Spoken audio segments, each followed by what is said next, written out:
O estudo ele tem como objetivo principal entender como a afetividade pode ser um delimitador do desenvolvimento cognitivo da criança.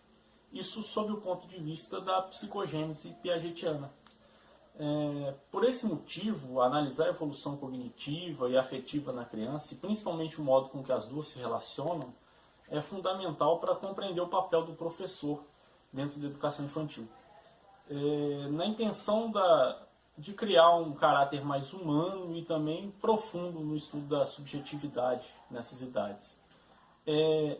A análise do construtivismo de Piaget foi acompanhada também de outras duas análises importantes, que é a da psicogênese de Vygotsky e também do Vallon. Especialmente do Vallon, que é naturalmente conhecida pelo tema afetividade, já que em muitos dos seus estudos a afetividade acaba se tornando um protagonista principal. Desde o nascimento, a criança ela cria laços afetivos com o mundo, e o desenvolvimento desses vínculos emocionais constrói o seu caráter e a sua personalidade. Então não tem como você ignorar dentro de um processo de construção de conhecimento cognitivo esse tipo de laço afetivo. E a escola tem por característica tradicional ignorar esse aspecto, essa dimensão afetiva das crianças. Alguns dos importantes avanços que a gente teve nessa construção emocional é entender como a parceria entre a família, a escola, ou então a construção de um novo ambiente que seja mais adequado e positivo, contribui para uma educação saudável. O Piaget ele costumava dividir em 3 funções diferentes o desenvolvimento psicológico. A primeira, a função cognitiva, que é a principal área de estudo da sua vida. A cognição ela é o conhecimento de mundo, a organização do pensamento lógico. Tem também a função representativa, que está falando sobre as representações de significado e de símbolos.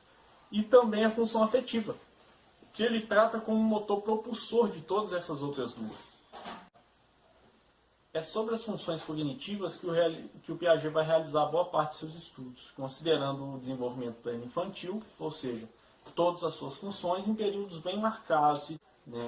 Com relação à afetividade, a gente pode delimitar ela como a capacidade que o ser humano tem de se afetar por situações externas e internas, e sensações que são ligadas a desejos, sentimentos, às vezes agradáveis e também desagradáveis.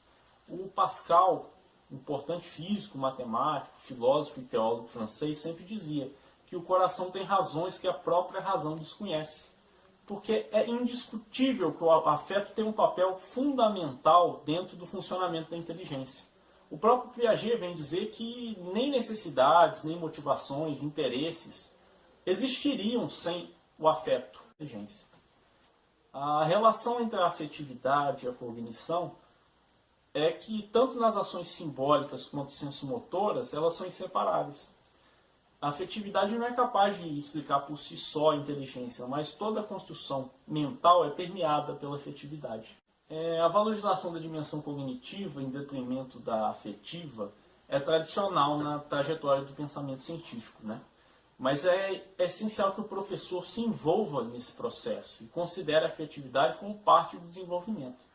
Procure oferecer uma experiência positiva de aprendizagem, e para isso eu usei como apoio um trabalho do Wadsworth, que era um importante pesquisador do construtivismo e destacou alguns pontos importantes da teoria do Piaget para ajudar o professor dentro da sala de aula. Pode destacar a relação de respeito mútuo, promover interação social, questionamento intelectual e principalmente a abordagem de questões morais.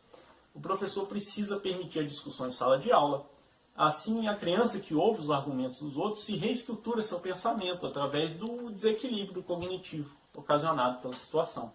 Responsabilidade, cooperação, disciplina não são questões de caráter impositivo, mas que devem ser desenvolvidas e construídas de forma autônoma pelo grupo social ali presente.